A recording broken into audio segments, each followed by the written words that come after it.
Welcome to Game Changers with Molly Fletcher, where we take you behind the scenes with peak performers to learn what makes them tick and discover how you can apply their lessons to your life. I'm your host, Molly Fletcher.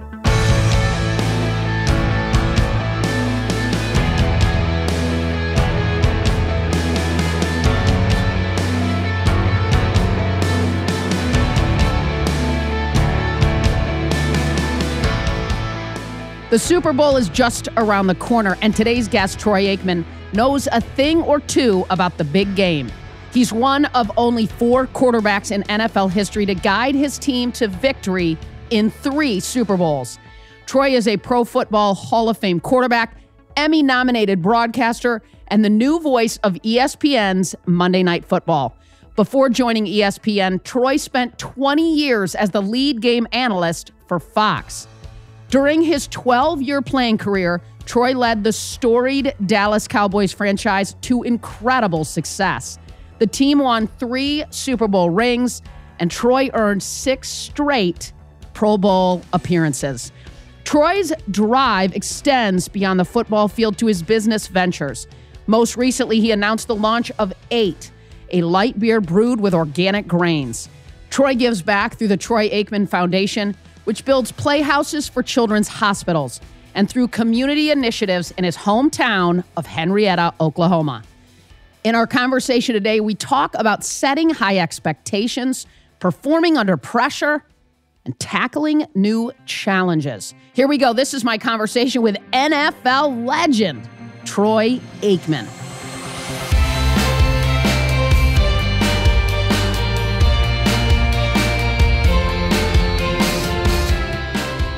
So, Troy, after 20 years at Fox, you stepped away, into ESPN's Monday Night Football booth.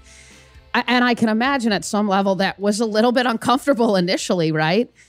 But what was that transition like for you?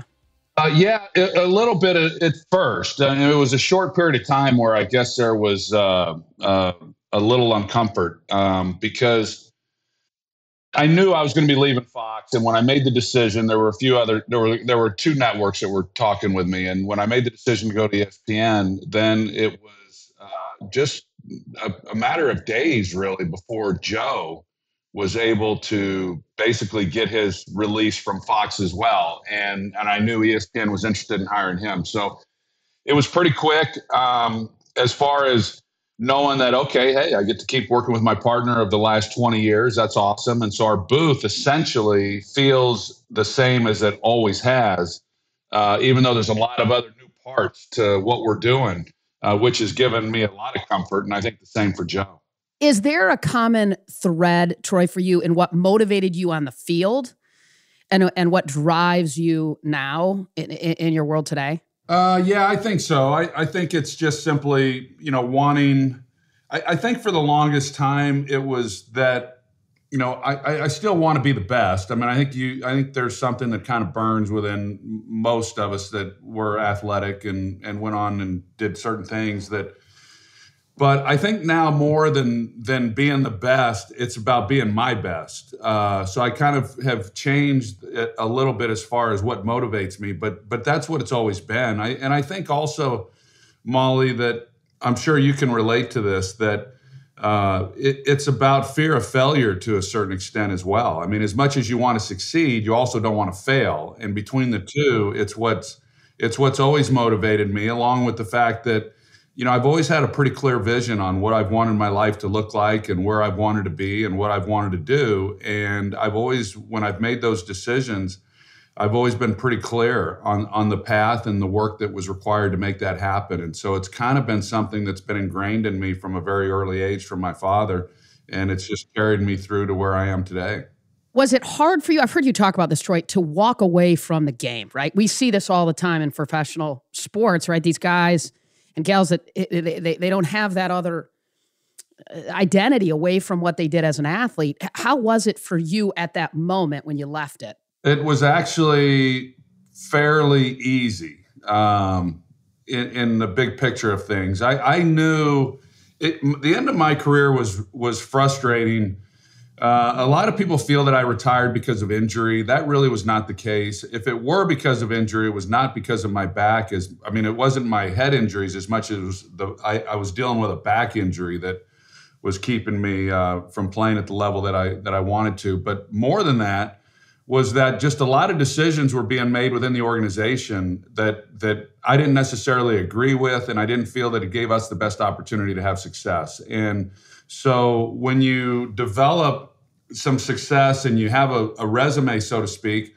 and then to potentially risk all that with decisions that had nothing to do with your own, I was kind of ready. And so I was able to leave the game. And fortunately for me, broadcasting was there. I was able to move right into broadcasting. I really thought, Molly, I'd do it for a couple of years and figure out what I wanted to do. And here I am now 22 years later, still doing it and really enjoying it. Probably enjoying it more than I ever have. Yeah, and you've done this longer than you've played, professional football, right? So, and I know you don't like to look back, right? I'm with you. I'm not a big fan of the rearview mirror either. You, as a football player, you were, of course, obsessed with greatness. I mean, obsessed, and I think what we both know with the best athletes in the world is they have to have this level of obsession, the singular focus at some level to be that good. Can you get me a little bit inside of, living out that dream at the highest level and that insatiable drive you appear to have both as an athlete and now in life, personally and professionally at this stage in your career? A little bit like what I touched on is that my entire life, I think there's a lot of people, my daughters, for instance, that you ask them, hey, what do you want to do when you get out of college or when you grow up? And, they've had a different answer most of the times when I've asked them, and now they're in college. For me, my father would ask me, and I only remember answering it with one answer, and that is, I want to be a professional athlete. I always thought it'd be baseball, but I always knew what I wanted to be, and that was a professional athlete. And fortunately for me, there's a lot of boys, there's a lot of girls out there over the history of our world have said that they wanted to be a professional athlete or be whatever, and have been clear on that, yet haven't been able to realize it. And so I feel very blessed that I've been able to live out a dream. And then to be able to do that and go right into broadcasting and have some level of success, at least to the point to where it's challenging. And I've been with the number one crew for 2 decades now, calling the number one game. There's a lot that goes into that, as you know. And to me, I'm old fashioned. I mean, I'm old school. And I just believe that, my dad would always tell me when I would say to him, I want to be a professional athlete, he'd say, son, you can be anything you want as long as you're willing to commit yourself and dedicate the time and work towards that. And that was, and I watched it from him my whole life. I watched how hard he worked. And so that's why I said it just kind of became ingrained in me. And it's not a secret, but that's my formula. I mean, it's my formula in broadcast. I don't think I'm the greatest speaker in the world. I don't think I know more football than anybody else, but I was given an opportunity, and then I just felt like, okay, then I'm going to work harder than anyone else to make it work. And there's a lot of other things in my life that I work at that are important to me, but I commit the time to that as well.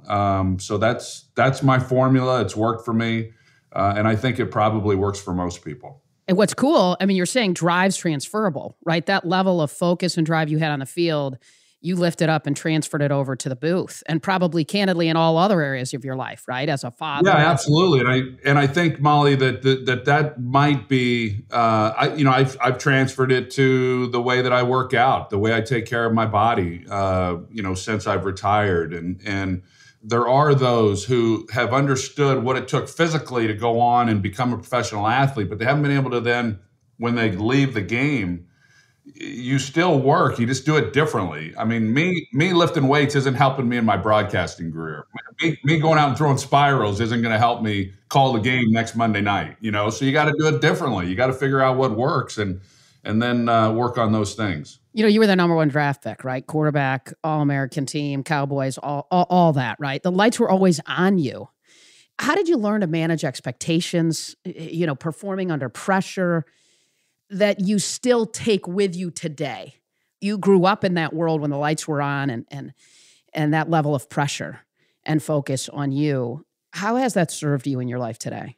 It is something that I've gotten used to, that it's been for over half of my life. I wasn't highly recruited out of high school, so it really kind of began more or less. I became a starter at Oklahoma, but for the most part, when I got to UCLA and started having success, and then most of my adult life. But I think in some ways, for me, it's not something that I've sought out. I think a lot of people would really enjoy that. I don't think that that's my personality.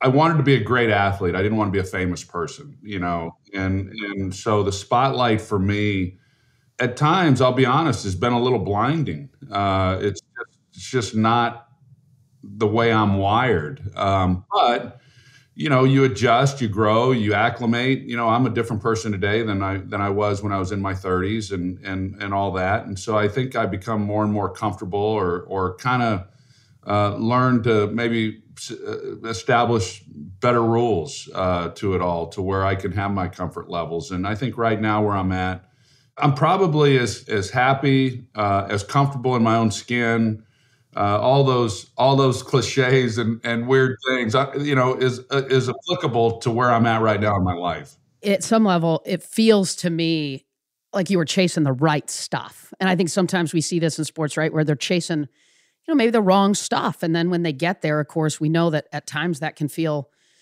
pretty empty. And I've heard you talk about this, and I love the way you talk about achievement can be such an interesting thing, because if it's all you chase, it's hard to sustain it. A friend of mine's an athletic director, and they won the national championship. And right after they won it, he looked at his head coach and he goes, "Just so you know, dude, this is going to be the worst day of our life." And the head coach thought, "Why is that?" Because everything changes. Do you remember, and I've heard you talk about this, your emotions after your first Super Bowl, and where did you sustain that drive? Where did that sustainment come from? Because it's easy to get there and then... Well, to go back to what you just said, Molly, I mean, you make a great point that I remember when I was a kid and I was around 14 and I couldn't wait till I turned 16 and could drive a car. And I really did. I thought that anyone who was 16 or older that had a car, how could they ever have a bad day? I mean, they can drive. I mean, that's the greatest thing in the world. I mean, what else Sure. could you want? And then you turn 16, you realize there's still life's problems, But I remembered that at a very early age. So I knew that when I came to Dallas, that I was drafted first overall, not because they wanted me to lead the league in passing or to make pro. They drafted me there because they wanted me to win a world championship, or help them win a world championship for the Dallas Cowboys. And so I knew what the goal was, but I also knew that it was not going to be life-changing, that it wasn't going to all of a sudden just eliminate all the expectations that were out there for me. And it didn't. So I'd won 3 Super Bowls, and then my last year I got booed out of the stadium at Texas Stadium. So, you realize, I knew that. I mean, it wasn't like... What have you done for me lately? Exactly. There wasn't this false pretense, but... back when I was playing, the teams that won Super Bowls historically had problems coming back and not necessarily repeating, even though that was an issue as well, but just being competitive again the following year, and a lot of distractions that come with winning a Super Bowl. I never could understand that, because when we won our first Super Bowl, the feeling was so great. It was so euphoric, and you can't even describe it, that I wanted to go feel it again and again and again and again. And I think that's why Tom Brady continues to play at 45 years old, because there is something within that you don't get. You get it at other times occasionally. You get it when you get married. You get it when you have your kids. You get it at different moments in life, but you don't get it every week, And so that's what we all miss as highly competitive athletes that did it at the highest level. And it feels like, you've been able to recognize what a gift that moment is, but also transfer that to a high level of continuous drive too. Yeah, I think for me, I've always kind of had something that's kept me motivated. I can't recall ever having a time in my life where I didn't wake up and have like a real purpose and a passion for something.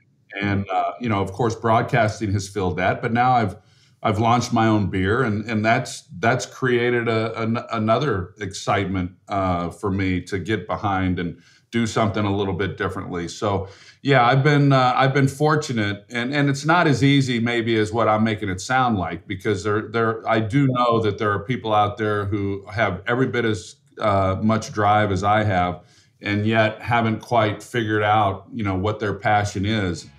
For me, fortunately, and I do feel blessed as a result of it, I've never had that as an issue for me. Hi there, it's Molly. I've got some exciting news to share. I'm thrilled to announce I've launched my first ever on-demand course, Up Your Game. Unlock the drive to fuel next level success. Have the past few years left you burned out and stretched thin? Like, despite your success, you're capable of more. Maybe you've lost your purpose and that inner fire to pursue your dreams. If so, you are not alone. So many of us have been there. As a top sports agent for 15 years, representing and working with the best of the best, I've seen and helped countless people unlock their drive to accomplish great things and finally live out their dreams. That's why I've crafted a brand new on-demand course to help you unlock your potential to fuel next level success. In my new course, Up Your Game, I share the critical 8 keys that you absolutely must use to get unstuck and to finally realize your fullest potential. This course, it's not inspirational fluff. It gives you action guides so that you can apply it to your life and take action right now. So are you ready to up your game? Sign up for my new course today at mollyfletcher.com/course. That's mollyfletcher.com/course. I can't wait for this course to change your life in incredible ways. Check it out.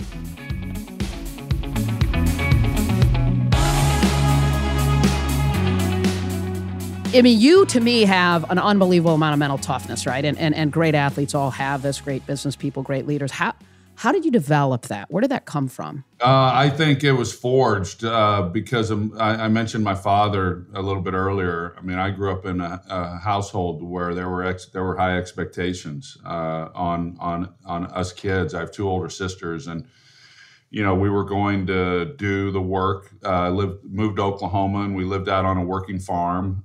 So there were a lot of chores that were involved. There were high expectations. I think it did help me in my professional life. I think it's helped me in my career that I was treated as pretty much a grown man from the time I was about 6 years old. Now you give up a lot when you have that, but.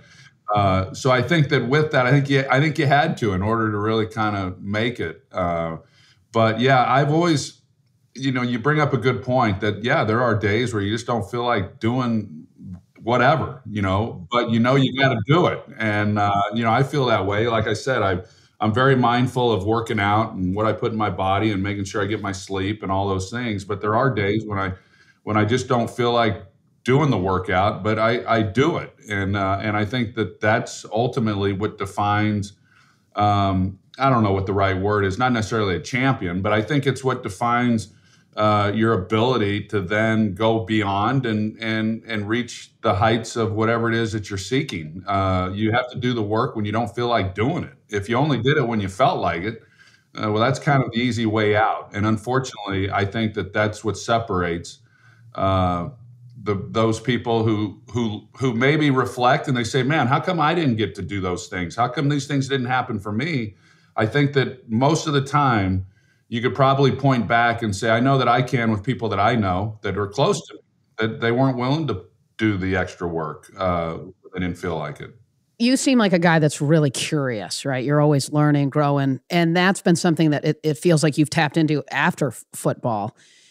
Tell me how curiosity shows up in your life, right? And how do you explore things outside of the game of football and even away from the booth? I just probably, and I think you're right. I think I've gotten even more curious and interested in things here in the last 5 years. I think it happens. I think it naturally happens as we get older.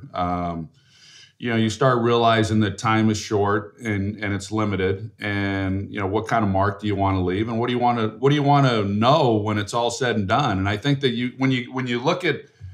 when you wake up and then you go through a day and then you go to bed and you wake up the next day, I mean, all these days all of a sudden start adding up, and all of a sudden a year went by and you say, right. I've been doing the same thing every day. And you really got to pull back a little bit and say, all right, well, what's important to me? Where do I want to be? What do I want to do? What do I want to experience? And then try to go in that direction. So yeah, I've become much more aware of what's relevant and what's important to me. And there's a lot of things I want to do. There's a lot of things I want to learn, and I'm running out of days. And so I got to keep going. I always find it interesting, right? Because businesses have purpose statements and mission statements, and they live by that. They make decisions by that. I always find it interesting that it's not a common practice for individuals to have those. But it feels like, I mean, do you have something like that you lean into that helps you vet yes and no, helps you know where you spend your time and energy? I don't have, I've never been really good. There's a lot of exercises where people say, write it down on paper. And, the pros, the cons, when you're making decisions, where you want to be 5, 10 years from now, 20 years from now. And I've never been good at that. I think I do it back here, and I know what it is. Yeah. And then I start trying to work towards that, but it's easy. We all know that it's easy to get lost in the day-to-day stuff and then not carry out the things that you want. So that's the approach that I kind of take to it. Talking about curiosity, you mentioned your beer and a music festival you have benefiting your hometown. Highway to Henrietta. Tell me about, speaking of curiosity, right? And I mean, you're a health nut. You got a beer talk to me. Yeah. So with the beer, I worked at a distributor in college, a beer distributor in Tulsa, Oklahoma. And then when I came to Dallas, I met a beer distributor here in town, and he and his family became really close friends of mine, and became like family to me. And so I did a lot of stuff with his distributorship. And then I've done some national campaigns. So I've kind of loosely been tied with the beer business for a number of years. But then I met my now partners through a mutual friend, and one of them, Doug Campbell, has spent his career in the beer business. And we got to talking and, hey, would this be something that I'd be interested in getting involved with? And I thought about it. Initially, I thought, I don't know. I kind of like where I'm at right now, what I'm doing. I don't know if it really fits. But the more I thought about it, I said, this would be amazing, because I do like beer. And as I mentioned to you, Molly, I am very mindful of what I put in my body, but I also know that life is short, and there are moments in life that are to be celebrated. And when I celebrate them, typically it's with a beer. So I thought this is perfect, really. But it's got to be a light beer. It's got to be low calorie. It's got to be the best for you beer that we can possibly make. And so that was really the mandate when we set out, and we've achieved that. It's called 8. It's 90 calories and 2.6 carbs, but it's 100% organic grains. We have antioxidant hops. It's an all malt, so we don't have any adjuncts or fillers. So we don't add any corn, rice, syrup, or sugars. And it truly is, if you like beer and you care about, and you like if you like the taste of 8, there's no reason why you would drink any other beer, quite honestly, because for all the reasons that I just said. And I think it's really resonated with the people in Texas. We'll eventually move beyond the state of Texas, but it's been a lot of fun. It's been great, and it's been really well received by the people that we hope that it would be. I love it. I can't wait to get some next time in Dallas, Texas. I'm pumped. Hey, yeah. I'll have one with you. I love it. You have so many things that come at you, right? At your stage in your life and your career, with your success on the field, off the field, et cetera. How do you get clear on what to say yes to and what to say no to? I think it you just feel it. You feel if it's right or not. I'll be honest. For the longest time, I had a hard time saying no to a lot of things. There's so many good causes. There's so many good people requesting your time, and you just hate to disappoint. That was my thing. I still hate to disappoint, but I've learned that boundaries are important. And again, to go back to what I said a moment ago, my time is my most important commodity right now. And so it's become a lot easier for me to to say no. But in terms of whether it's getting involved with a product, being a spokesman, attending this event, whatever it might be now, I just know if it feels right. I know if I have time for it. Because if I'm going to do something, I want to do it to the best of my ability, and there's only so much of you that you can give. So that's really, I just know deep down whether it fits me or doesn't fit me. How do you approach the whole work-life balance deal, right? I mean, when you think about, I mean, you have, two girls, you're continuing to evolve and grow. You're focused on being your best self mentally, physically, emotionally, spiritually, all these things. Get me inside of how you approach work-life balance, if you will, and balance in general in life. Yeah, I'm probably not as good at it as I'd like to be. Work has I don't want to say dominated my life, but has been a big part of it. But me as a fatherhood has been the most important thing to me. And what I've always known is that when our time is up, that our legacy is going to be told not by whatever fans I might have had or people who superficially knew you. It's going to be told by the people who knew you best. And typically that's your family and close friends. So that's all that's been important to me. And if my girls, when it's all said and done, say, hey, my dad was unbelievable. I had an amazing father. Then my life will have been a success. Not because I won 3 Super Bowls, not because I broadcast for 20 whatever years. None of that is really, in the big scheme of things, that important to me. So I've always kept that in mind. But the broadcasting really allowed me to have more balance because I was able to be home during the week with my girls, get them to school, pick them up, never missed any of their school events or games during the week.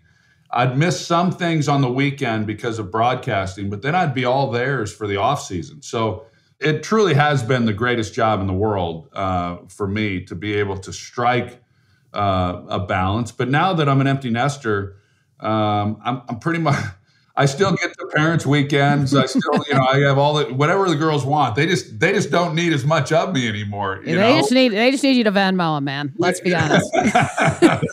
That's right. Yeah. And now it's really dive back into this career and just kind of see where it goes. Yeah, I love it. I love how passionate you are about health and fitness and mentally and physically and all of that. Meditation. I almost wore my little headset that I have from Brain Tap that has blue and red lights. This is pretty cool, man. But get me inside of your habits relevant to health and fitness. I mean, they appear to be incredible. So I do not set an alarm unless I just absolutely, I usually wake up around 7:00, and unless I just have to be up before then, I don't set an alarm. Sleep, number one, is my absolute priority. I just do not sacrifice that, which makes Monday nights a little tough. I'll be honest with you. I'm usually in bed by 9:00. That's not even the first quarter of Monday Night Football. So I'm dragging a little bit on Tuesdays, so that's number one. But then when I get up, I go through a morning routine, which I think is really important. Part of that is 30 minutes of meditation. And it's been, I hate to use the term, but it's true. It's been life-changing for me in so many ways. And it's kind of it gets my day started in the right way. I do the intermittent fasting. We talked about Dr. Mark Hyman. I'm a disciple of his. I follow enough people who really know more about it all than I do. And I lean into it, and it's been really great. And I think I've heard them say, and now I believe it, if you don't feel good, it's hard to do good. And I feel incredible. And so it just changes every other aspect of my life. And it's so good, Molly, that I'm just not willing to sacrifice that at any cost because it's not worth it to me. Well, and because of that, you show up better for the people in your life, right? Which is so powerful. What about food? Get me inside of your food habits a little bit. So I follow, again, Mark Hyman's Pegan Diet. I read his book, one of his books, I think it was called Food. And I learned so much. There were foods, I never had a real egg. I'd only eaten egg whites for about the last 20 years. And then I'm saying, what? Eggs are good for you? So right. Now I eat eggs. And boy, breakfast is a lot more fun when you have real eggs and other things. I used to, I would eat I never was a vegan or vegetarian or anything like that, but I didn't eat a lot of beef. And now I'm finding that depending on where it's sourced, I can. And so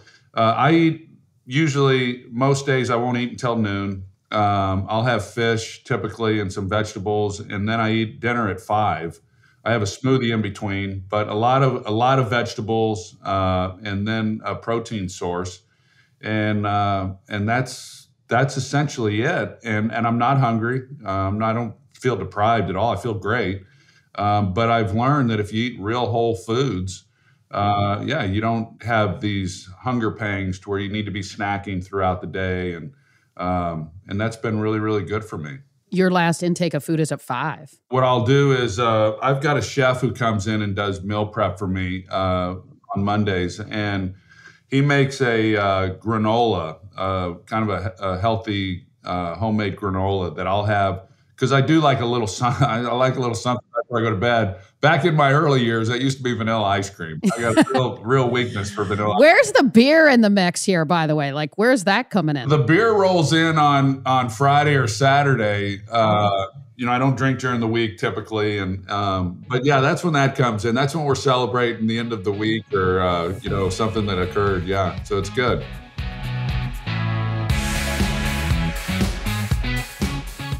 Hi again, it's Molly. I hope you're enjoying the show. If you're a go-getter who wants to conquer, overwhelm, and sharpen your focus, I want to let you know about my new free webinar training, Purposeful Productivity. This free webinar gives you a framework to unlock more energy for what matters most and to finally beat burnout. Head over to mollyfletcher.com/webinar to access this free training and my new life-changing energy management framework. That's mollyfletcher.com/webinar. Head over to mollyfletcher.com/webinar to access this free training and my new life-changing energy management framework. That's mollyfletcher.com/webinar.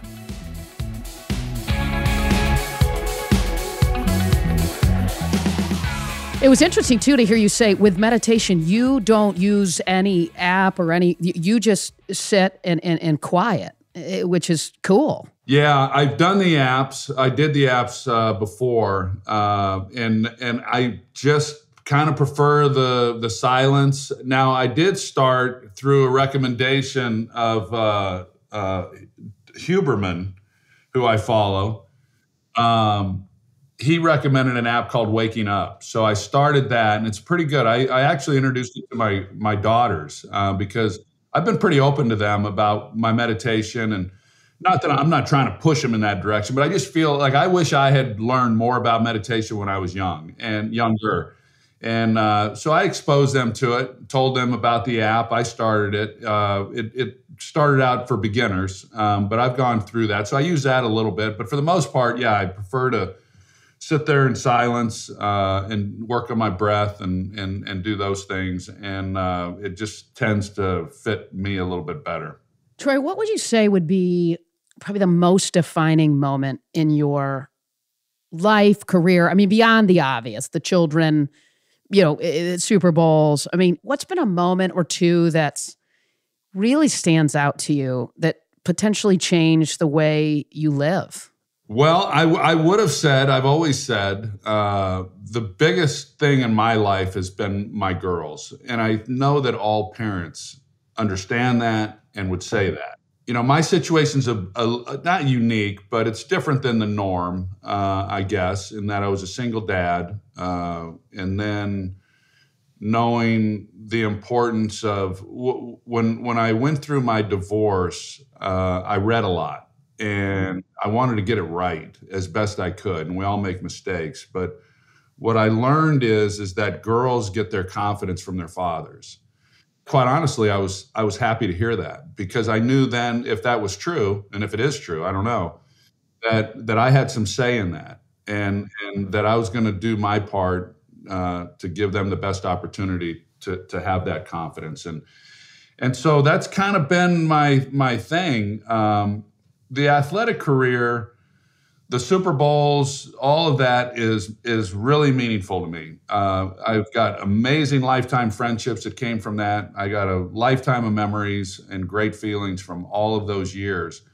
That was a long time ago. And then I kind of move on, and I'm on to other things. And I've never wanted to be the guy who sat and talked about, 25 years ago, over and over and over. It would be like if to people that are watching this that didn't play professionally or didn't play collegiately, it would be almost as if they went back and had to keep talking about T-ball and Right. just how great those years were. And you kind of say, well, wait a minute, there's more to my life than when I was playing T-ball. That's kind of where I'm at. And I hope that when I say that, people take that in the context of which I mean it. But yeah, as far as a defining moment, in another weird kind of way, my grandfather passed away when I was 10.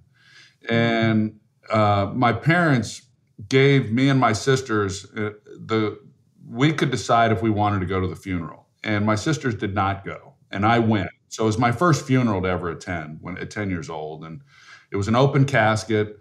And it really had an impact on me that's still with me. I actually went through probably several months. It's the only time in my life I think I've experienced depression, but I went through it at 10 years old.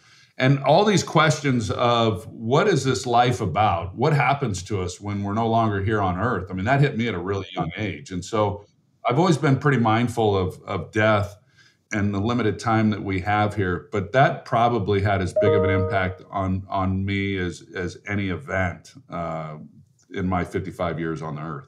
Well, I think at 10, you're not thinking that life is finite, right? And that was probably a moment when you realized, wow, it is.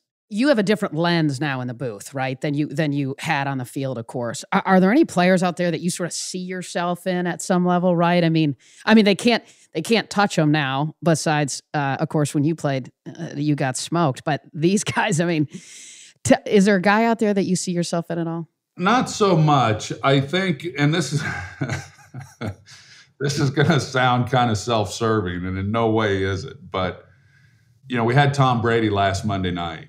And I have great respect for Tom, and of course everyone does, and what he's accomplished. He's the greatest to have ever done it. But he came into the league. I guess he came in right when I was coming out. So he came into the league back when the rules were kind of what they were, and so he has transitioned from the way the game was played when I played to where it is now. And I think that with that, there's a reason why Tom has won a lot of games, and the reason, besides he's had really good players and he's a really good player, he knows how to play the position of quarterback, and because of that, you don't see him make mistakes. Ultimately, for the most part, that cost you games. He knows what's required. Knows that when you have a 10-point lead, you play the position differently than if you are trailing by 3, and so forth. And I think that was really the part of my game that people don't really, I don't want to say appreciate, they just don't know. My success went beyond just having good players. There were a lot of things that I feel that I contributed to the success that didn't necessarily show up on the stat sheet. And I think that even though we all know who Tom Brady is, we all know what he's accomplished and the numbers that he's put up, there's this other element of his game that you don't see in a lot of other quarterbacks, and I think that maybe we shared some of that. That's awesome. I love it. Well, listen, you've been generous with your time. I want to hit you with a couple quick ones, and then we can hop. What's one word you'd use to describe yourself? Disciplined. Nice, love it. What's a life lesson you wish you knew earlier in your life? I wish I had given myself more grace when I was younger. I've learned that. I think I've been a bit of a perfectionist, and in ways that's good, but in ways that can be pretty tormenting. I think I'm kinder to myself now. I wish I had known that when I was a lot younger. 80% today, sometimes better than 100% tomorrow, right? That's right. What's a new habit that you've picked up in the last 5 years? I don't know. I mean, I would probably say just my commitment to getting my sleep. If that's a habit, I go on more walks. That'd be about it, I guess. Yeah, well, that's all right, man. Walking is good. Brad Stevens said that's the new habit that he's picked up that's a game changer. So I love it. And meditation you've been doing for longer than that, I'm hearing. Yeah, I've been meditating for probably a decade now. I will say, though, that the light didn't go on for me until a few years ago when I read a book called Untethered Soul. And that really kind of unlocked all these doors for me. And I realize now why I was meditating. I don't know that I was getting the benefits of meditation for the longest time. But now I do. Now I get it. Now you don't meditate to be great at meditating. You meditate to be better at life. And, ooh, that's good. That's a pretty novel concept, but I think I've kind of figured that part of it out now, and now I'm able to apply the practice to my life, and that's why it's made a difference. So the show's called Game Changer. So one last question: who's a game changer that inspires you, and why? What I'd probably say, just because we've been talking about it, I mean, I think Mark Hyman's a game changer. Yeah. I mean, he's changed my game for sure, and I admire those people that are able to do that and make other people better. I mean, what better way to be a game changer than changing people's lives? And it's one thing if you change the world like Steve Jobs through technology. I mean, that's pretty powerful. But when you're able to change people's lives and improve that, I can't imagine anything better. Which means I need to get going. I mean, if I'm going to change people's lives, I got to start. You got to start working a couple more days than Monday nights, man. Yeah, I mean, I haven't done anything. Hey, Troy, this was super fun. Thanks for joining me. Molly, thank you so much.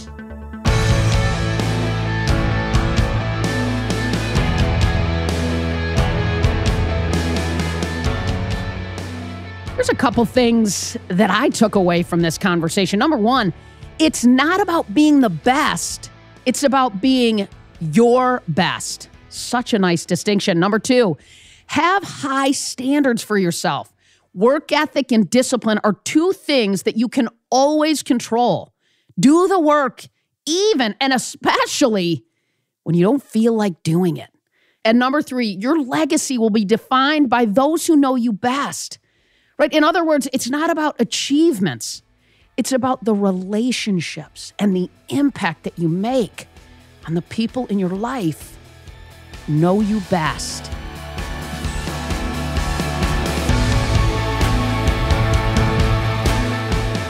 Thanks, as always, for listening to Game Changers with Molly Fletcher.